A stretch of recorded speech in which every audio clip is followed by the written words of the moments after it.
This month, we have a special edition of the Ninja Tune podcast. Our producer sat down with Jamie and Dan of the charity War Child to discuss their involvement in this year's Independent Music Cup, a five-a-side football tournament bringing together 32 teams from across the music industry to raise money for a good cause. This year's chosen charity is the War Child FC project, helping children growing up in conflict zones through the power of football. The Independent Music Cup is being held at Power League, Nine Elms, on the 27th of July. Head to independentmusiccup.com for more details. Don't forget to rate and subscribe to the podcast wherever you get your audio on demand.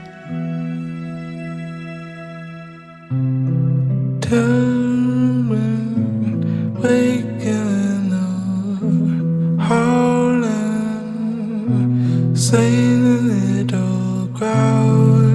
You found.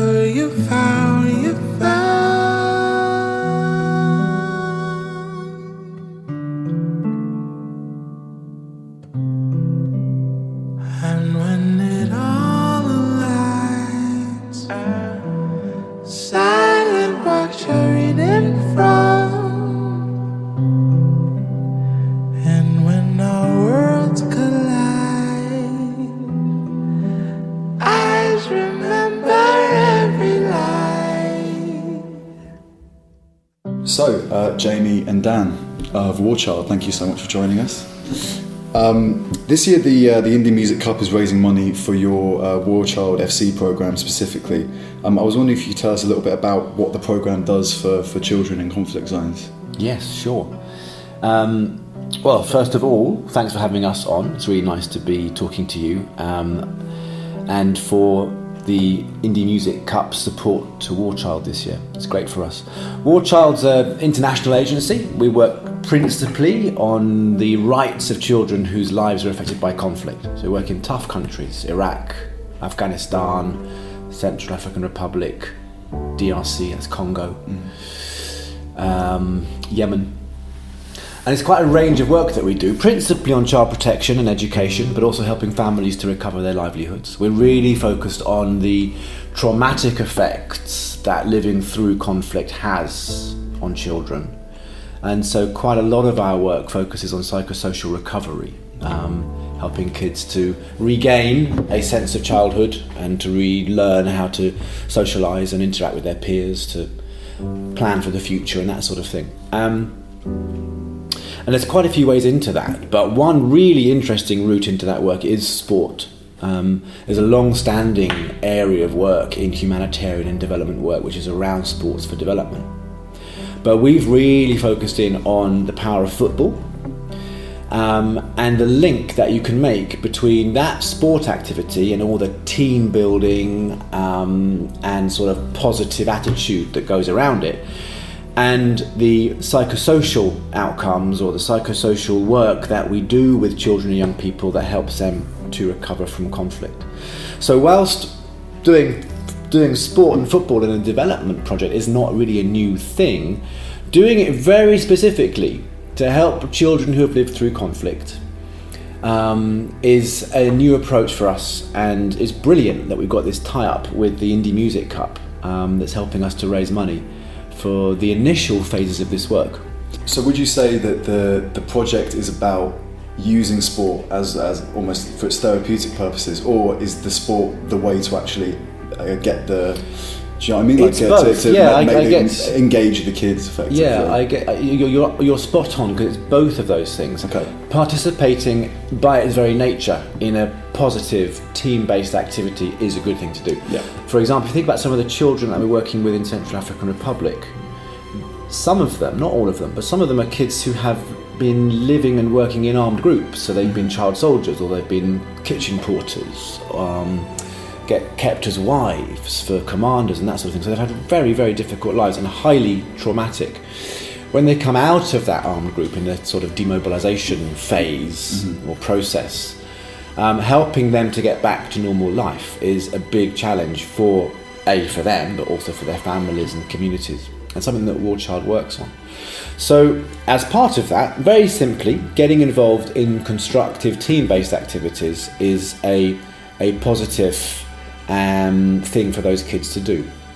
But also, it also provides the coaches and the social workers who work around these teams to identify children who might be in need of very specific support, i.e. the most vulnerable ones, or the most troubled, or the ones from the poorest families.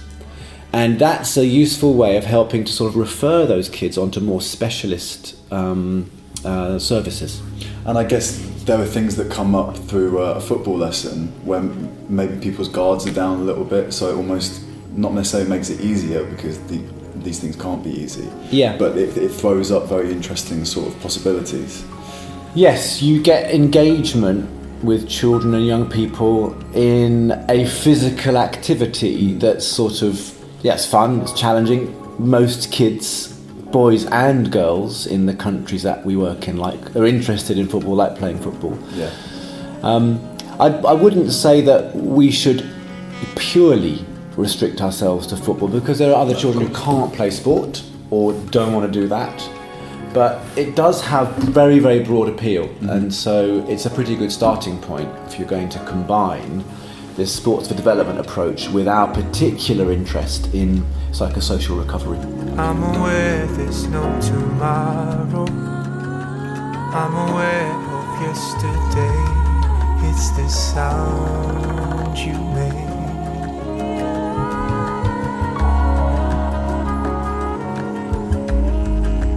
'Cause I know there's history. Let it seep through all of this misery.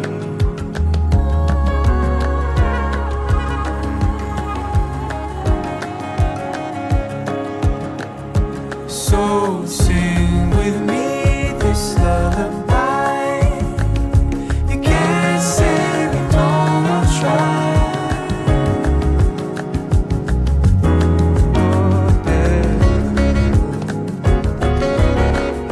So sing with me this lullaby. You can't say we don't try.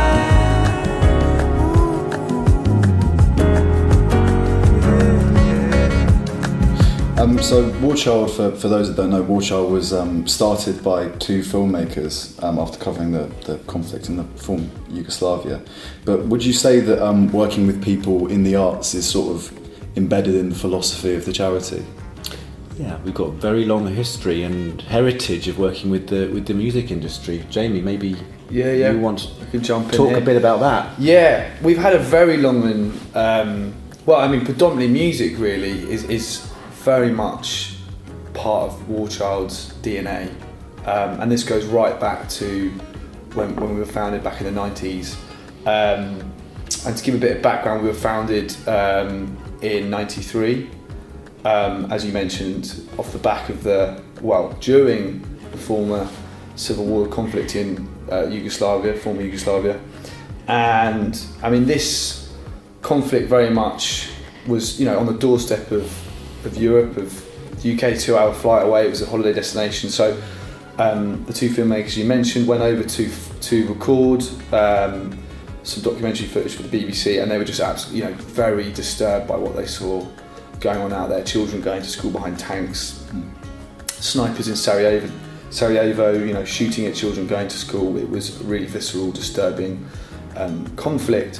And they came back and they wanted to make a difference. They wanted to raise awareness of what was going on and to really lobby and raise money for the provision of children in conflict. And they turned, to the arts, to their friends in, film, but also music, also fashion.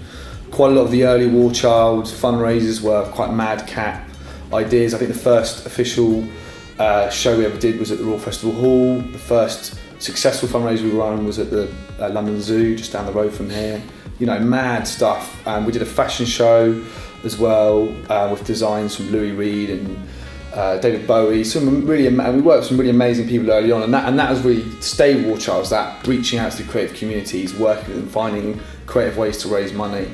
But really, what settled on music as the main form of art, and what's intrinsic to War Child's character, was in '95, where we were, by a sort of a very fortuitous call with a guy called Tony Crean, who used to run Go Discs, and he'd been reading about what was going on in Yugoslavia, was very disturbed by it and wanted to raise some money for the conflict. And he had this idea. It was based on a John Lennon quote, which is that artists should always make music, make albums, records that reflect what's going on at that time. And the best, the dream record would do this, reflect what's going on, and it would, be written in a day, cut the next, press the next, distribute the next day after, and on sale in a week. And Tony took this idea literally and had this mad idea. We'll get the great and good of the British music industry together at that time. Oasis, Massive Attack, Portishead, Nina Sherry, all these amazing artists. And we'll do this, we'll record in a week, we'll record this album. And they did that, exactly that. It was out in a week.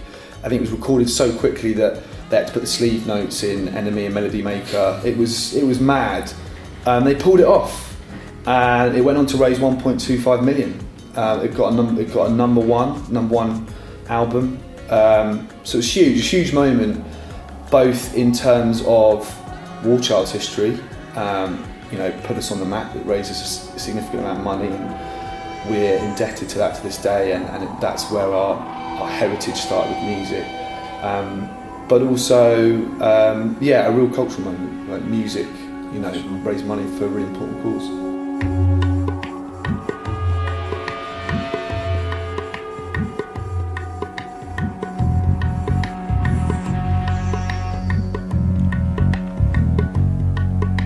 You sure you wanna be with me? I've nothing to give. Don't lie and say this loving's best. Don't leave us in emotional pace. Take a walk, take a rest. Now take a rest. I seen you digging a hole, your neighborhood. You're crazy, but you're lazy. No need to live in a lane to. Your troubles must be seen to. See through money like it's paper. With faces I remember. I drink on a daily basis, though it seldom cools my temper. It never cools my temper. You leave me in peace. You leave me in pieces.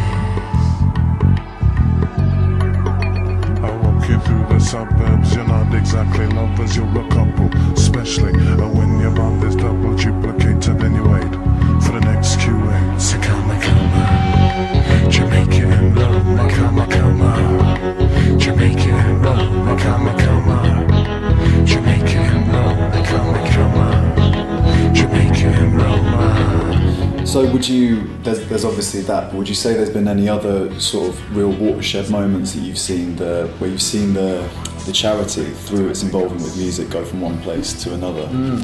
Yeah, I mean, I think that was a starting point, and that the early days for us was a lot about recorded music, and we did that for over 10 years, right up until 2009 was the last record we did, and these moments all jumped us forward. And I think we're not a huge charity, but we're known. We're relatively young. Relatively young, yeah. Relatively young. For how established you are. Yeah, totally. And actually, a lot of people know the War Child name, but and think we're bigger than we are.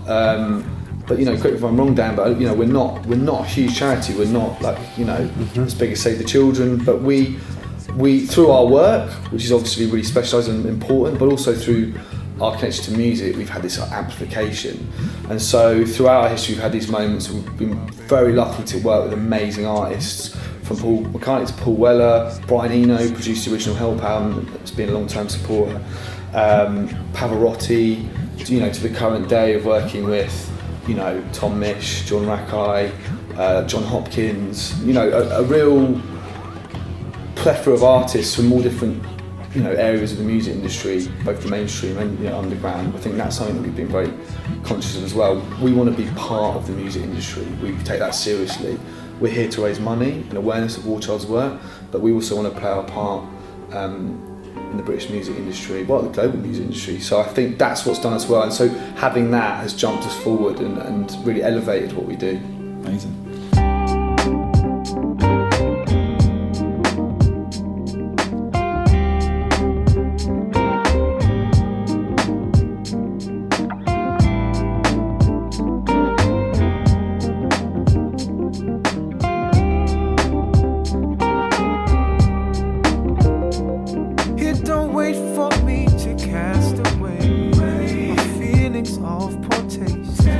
Knowing that I'm channeling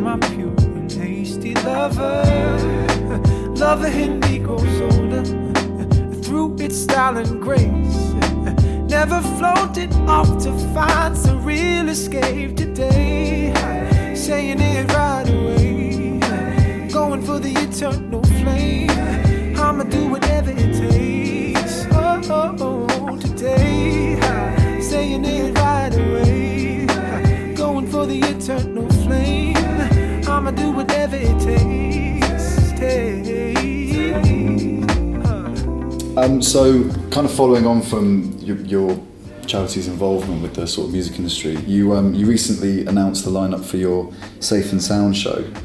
What artists are you working with on this project? Really excitingly, we've announced Safe and Sound, which was a new music series for us. We started actually last year at Shepherd's Bush, O2 Shepherd's Bush, and we had Tom Misch play, John Hopkins, and everything was amazing. It raised a huge amount of money for us, and again it was just a new way of us presenting War Child's work and linking it to music. And actually that, Tom Misch brought out Jordan Rakai that night, so there's that link to Ninja Tune along with John Hopkins obviously. But yeah, we've announced this year, so we have Steph London starting the opening night, or opening up for us, and this year all the shows were Earth in Hackney, which is a great new venue for London. I don't know if No, Jordan Rakai recently did a show there, and it's pretty incredible. It's sort of like a dilapidated cinema, amphitheatre. Beautiful 1930s, 1920s Savoy cinema space. Mad, it used to be behind the old Effie's Hall, and no one knew it was there. They used to leave their beer kegs in, and I think the guys that own Village Underground stumbled across it. That's what I've heard. But a really, really beautiful venue. So all the nights are there. Steph's going to open up for us. Yeah, it's going to be an amazing couple of days of music and fundraising. So if people want to come down, please check out the link. Hey, yo, Idris, tell them what they're gonna take the piss. When Steffi step out, do that turn up in a diss. Body comfortable, I'm physically fit. I'm a brown and sweet, just like the chocolate. Yo, Wiley, them ones sound like me. Other than a pussy pretty with the okra body. Shut down in the city with me bad girl pussy. Every man want piece of me. The back of them a pop and them a bun weed. Man want wine behind me have to move kind dusty. I'm looking for a brother who got hella pounds. 079 baby, I'm a hammer, did you shop? So was it spread over a few? Yeah, it's over a period of time, about a week and a half. Okay, cool. All at Earth, as I say, and the way we see it is basically the great thing about Earth is there's two venues within it, and we've taken both over, and depending on the artist who's playing, whether it's a slightly more sultry laid back vibe, they'll go upstairs in the sort of 1930s Savoy cinema, as I mentioned before. It's a little bit more high octane, like Steph downstairs in a slightly bigger venue. So it's really nice we can sort of play around a bit depending on the style of artist. But yeah, all the money raised from that will come to War Child. It's going to be an amazing week of music, but also talking about War Child's work, and we're focusing it this year around mental health, which is mental health and both in the music industry here, but also the work that we do in the field around psychosocial support, which maybe Dan, if you want to say a little bit about that area of our work. It's partly it's captured by the stuff with War Child FC, but that football component is only, I suppose, a part of the emphasis on mental health and psychosocial well-being for kids who have lived through conflict. I mean, you can imagine the trauma that children experience fleeing their homes and seeing their families destroyed, killed even. And a lot of them won't yet have the sort of emotional language to even express it. No, they don't. So it's incredibly disturbing and disruptive, and of course it has impact on children that lasts for their entire lives. So, interestingly, people are just now beginning to realise, sort of 70 years after the event, the long-term impact on the mental health of children who lived through World War II. So it's in our communities as well. Lifelong scars, really. So there are several things that War Child does with our programmes to help children deal with and recover from that kind of experience. Generally, we work with them in groups. So where you find kids who have been displaced, let's say, for example, recently from Mosul in northern Iraq, lots of families escaped from the city in the final stages of the battles against Islamic State. So large numbers of displaced people, large numbers of children within that group who have experienced conflict, out of school, disturbed and traumatized. So getting them into groups and helping them to focus on creative activities, as I said earlier, re-establishing relationships with and trust with each other and those around them. We work on a particular methodology which we've developed with our friends at War Child Holland, which is called DEALS, which is essentially a structured set of modules that children go through over a period of 3-4 months. Every day they come to the centre, they work with trained facilitators who just help them to adjust, readjust, trust, play, learn, and slowly the layers of trauma and anxiety and fear get peeled back, and they begin to recover some sense of a regular childhood. I don't think it'll never be the same again once they've lived through that, but it's a strong contribution to helping kids to readjust. Would you say that that's the majority, providing those sort of services, that's the bulk of your work on the ground, essentially? It's a part of it, but there's plenty of other child protection work that we're engaged with. Children in conflict with the law, kids who have been detained in difficult places like Afghanistan and DRC, where conditions in detention are absolutely horrific, and getting mixed up in the adult justice system is not something you want children to be involved in. Case management and referral for children who are separated from their families, getting kids back into school, getting them legal documentation, a whole range of education and protection activities that help children to survive and thrive through and beyond the experience of living in conflict. And as I said earlier, very briefly, alongside that, we put projects which help to support family income and livelihoods. A lot of work in humanitarian development setting now is supported by cash transfers. So there's quite a lot of our work in Yemen at the moment. It's around giving families cash to help them survive the crisis.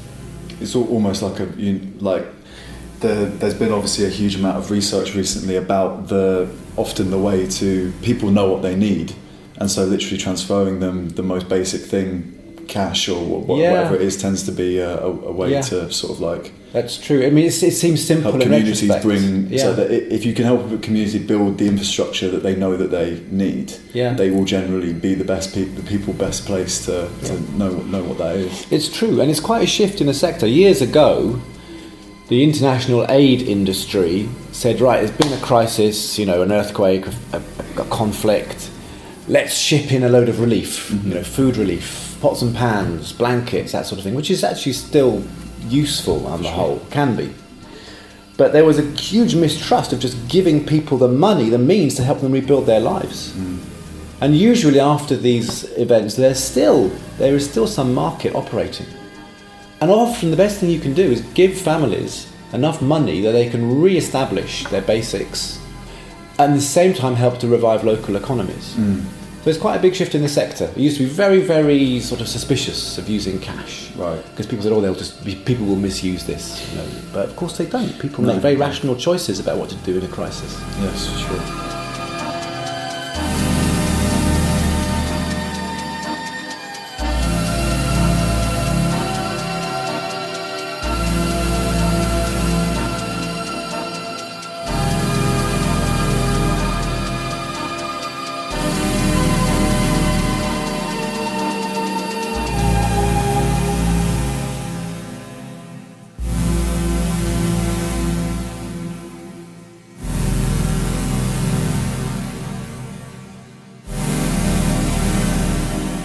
Are there any conflict areas that you feel don't get the proportional amount of media coverage that they should do?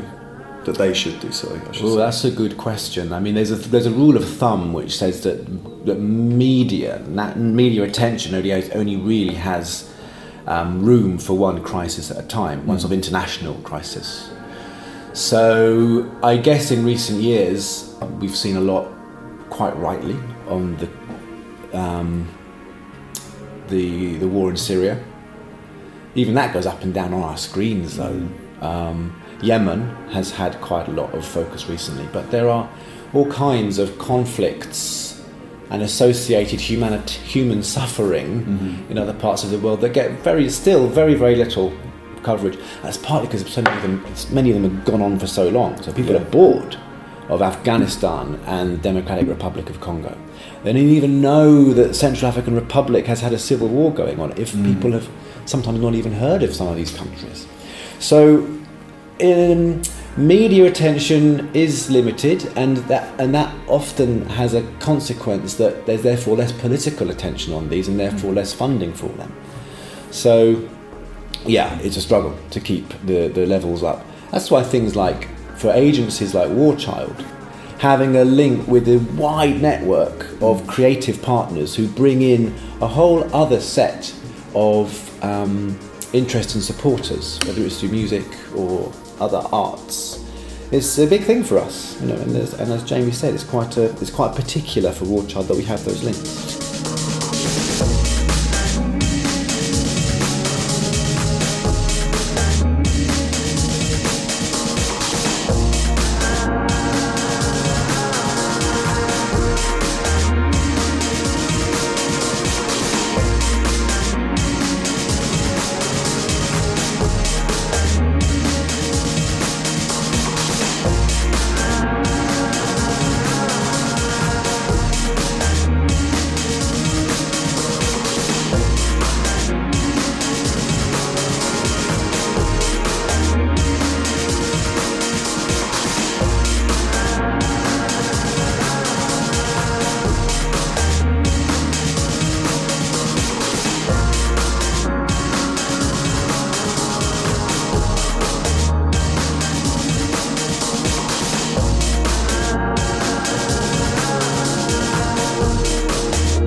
There's a specific group of people that are paying attention for a certain amount of time, which I think that the issue is that the media is so saturated with all kinds of information, both good and bad, that people get a notification and they often kind of go like, oh, that's awful, and then sort of swipe it off. Yeah.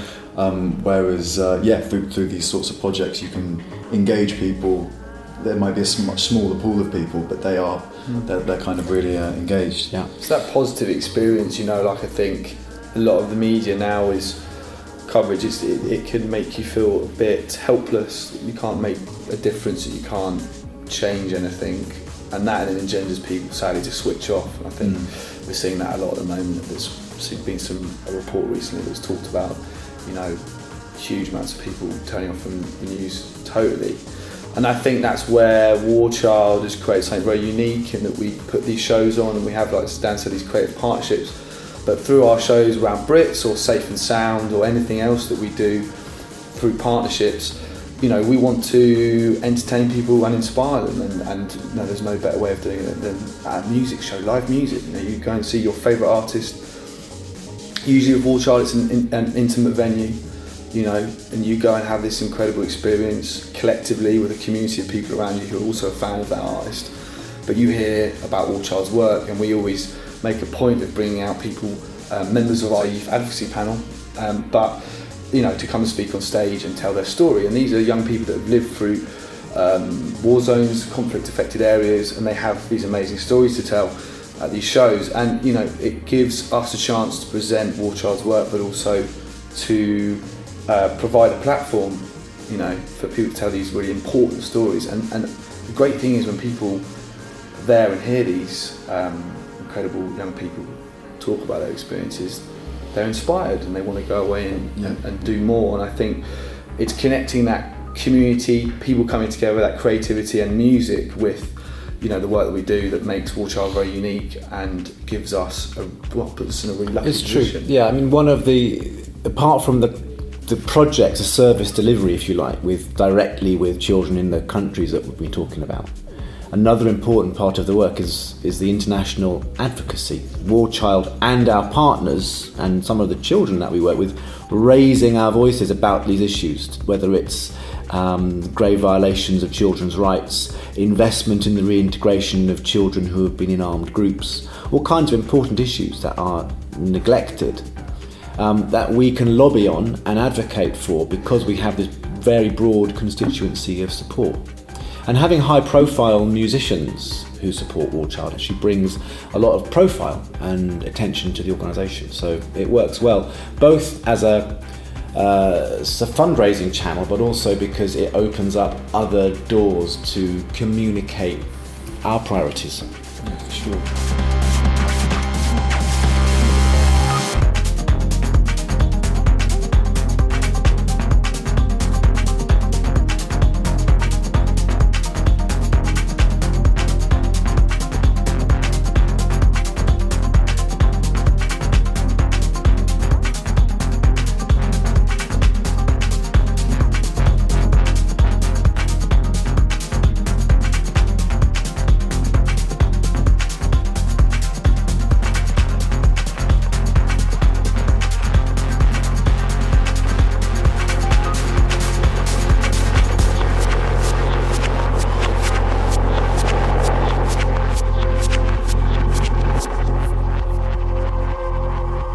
How does the sort of shifting political landscape affect you guys, or are you kind of separate from having to think about politics? Well, that's a really good question. I mean, international NGOs like War Child follow kind of humanitarian principles, which means that we are politically impartial. Yeah, that's an important principle. But of course, once you start getting involved in relief operations in Yemen, or the problems of children affected with conflict in northern Iraq, they're political issues because they play out on the ground and they affect people around them. In terms of UK politics, one thing that's really helped, I suppose, the aid sector in recent years is that successive governments have committed to give 0.7% of GDP to international aid, and it's a number that it protects a certain amount of investment in global development. It's always under fire because other political pressures sort of want to channel it elsewhere or use it differently. So that's an important part of it. Things like Brexit present a big challenge to international development agencies because we get some of our funding from the European Union, and once the rules change around that, it's going to be challenging for British NGOs to actually access some of that money. So yes, big question mark over what happens after the end of this year on that front. But I guess essentially you're affected by macro political issues as much as any other company, like whether that company is providing aid or whether it's Yeah, and of course, having gone through years of austerity in the UK, there's public opinion and there's media opinion that says, well, shouldn't we be looking at our own country's problems first?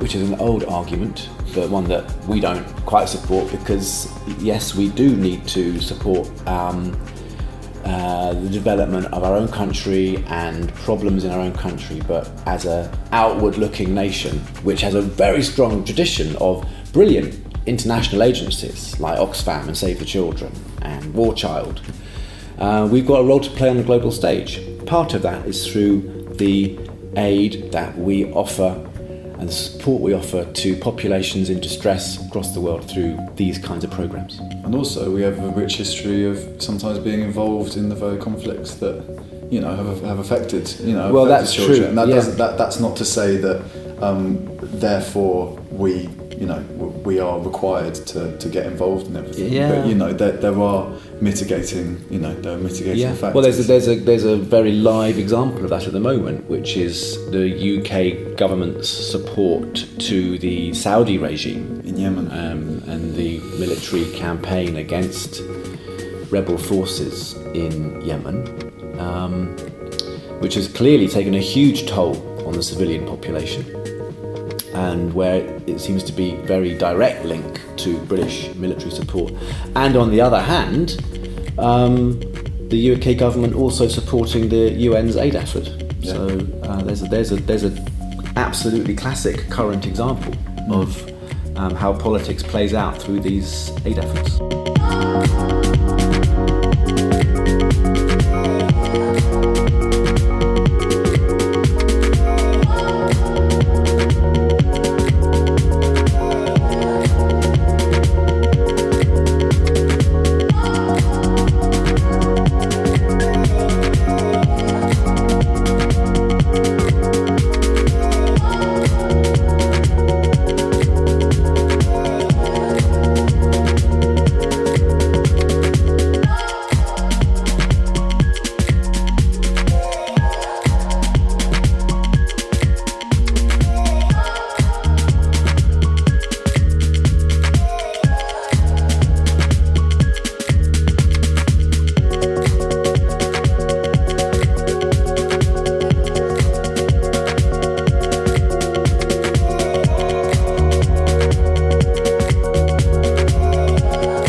Is there anything, whether micro or macro, is there any sort of government policy that would really help NGOs like you guys?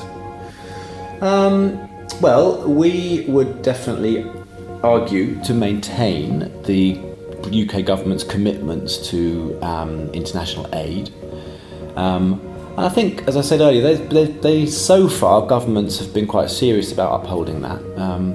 But you never know. A change in priorities or in policy could see that unstitched. It's a legal commitment at the moment, so it would take quite a bit of doing to unravel that.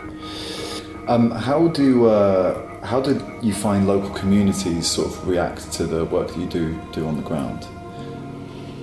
Well, the participation and involvement of local communities is absolutely essential. If you don't have that, you're just turning up as a kind of external service provider. You're not going to get the kind of local acceptance and buy-in that leads to success, let alone any kind of chance of sustainable outcomes, months or years later. And community participation and ownership is also an important way of helping to ensure security for teams and partners in what can be quite unpredictable places. And you have to work quite hard at that. It's not a given that an agency like War Child can just show up in any war-affected community and say, right, here we are, to come and help. You need to be very aware of local dynamics, respectful of local culture and priorities, and work slowly and carefully to get buy-in from children, community leaders, churches, mosques, military commanders. There's a whole network of people that need to be on board if any given intervention is going to be successful. Okay. Just sort of finish up. Obviously, thank you so much for joining us. But what advice would you give to someone on a more individual level that wanted to get more involved in the work that you guys do? That's a very good question. I mean, I think from the team I sit in perspective, so working in the music team here, it's always, we always say to the British music industry, thank you so much for the support you've given us at every level. That needs to continue, or we want it to continue, so that we can keep raising money, for the work that Dan has been talking about. B, raising awareness as well, which is also important about the issues that we face, and a lot of that comes from my advocacy work. But I think that comes from the industry getting behind War Child, both from artists performing at our shows, labels supporting as well, agents, at every level. That support for the last 25 years has enabled us to grow to what we are today, and for us to grow for the next 25 years. We need the music industry to be on board. So that's a very specific one from my point of view. It's just people lending their support, putting their hand up. And if people want to get involved, reach out, they can contact us. I can put my email on this podcast, as give you the info so people can reach out. That's always a huge thing for us. I think more generally, there's so much you can do from the music side, but community fundraising as well, to advocating, signing petitions, following War Child, following what we do, what we're calling for. I think that's a huge way of supporting. And I think it's important, going back to what I said earlier, that understand that people can make a difference. And there are many different ways of doing that, and not to get too bogged down in a lot of the negativity. The problem is, when people switch off, it's not that people can't make a difference. But I think this is where we should definitely mention Independent Music Cup as a great example of that. James and Natasha, who organise it, have done an amazing job. It's a great example of bringing a community together, and that's what it's always about. It's about you and your community coming together to make a difference, and the independent music community coming together and taking part in this football tournament on the 27th of July. Hopefully to raise over £10,000. That's huge. That's massive, and that's all it takes. Entering a team, coming down, playing football. People using their skills, whether it's football related or not, or DJs that are performing on the day. I think that's always important to remember. Coming down is taking part, using your skills, using your community, And the Independent Music Cup is a great example of that, and that we're really, really excited and honoured to be partnering with them this year.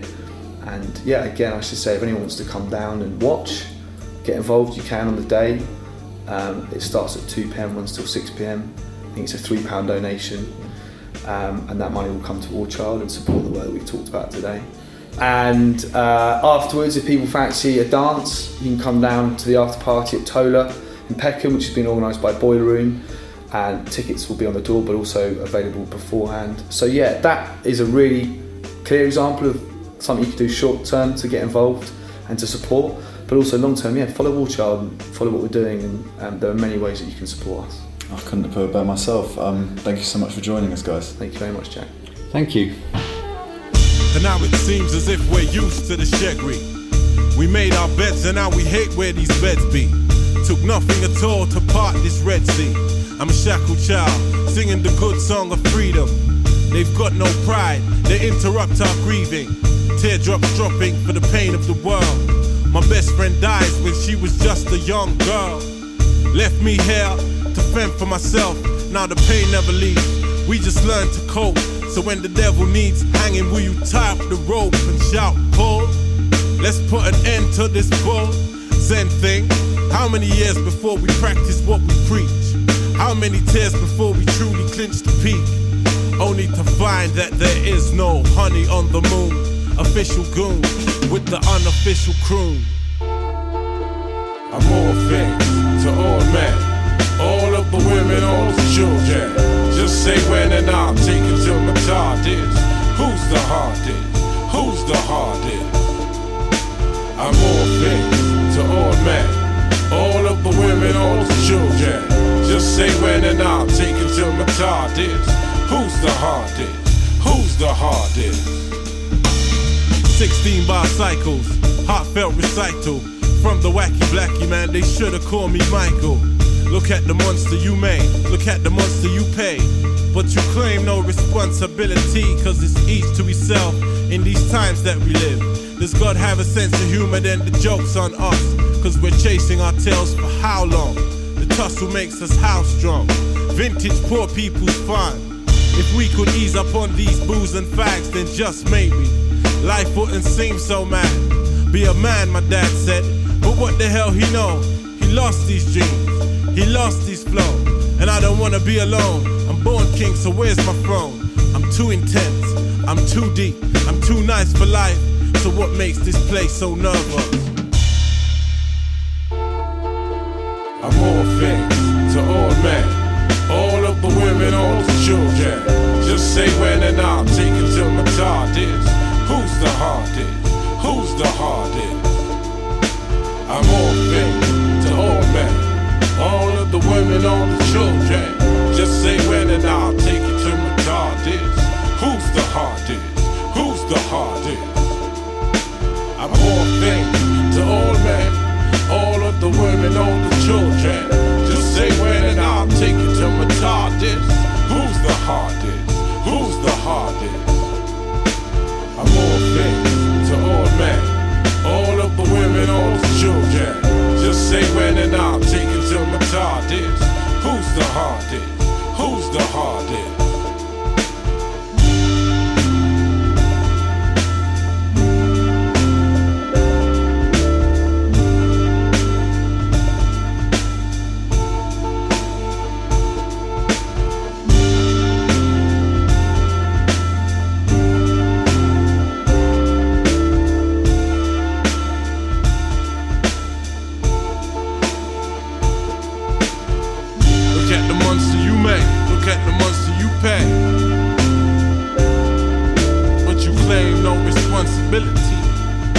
But you claim none. We're searching for Jesus, but I'll be damned if I'll be crucified. 10,000 spies, compulsive lies. They hate me, they love me, they hate me. Cause I'm all things to all men, all of the women, all the children. Just say when, and I'll take it till my tardis. Who's the hardest? Who's the hardest?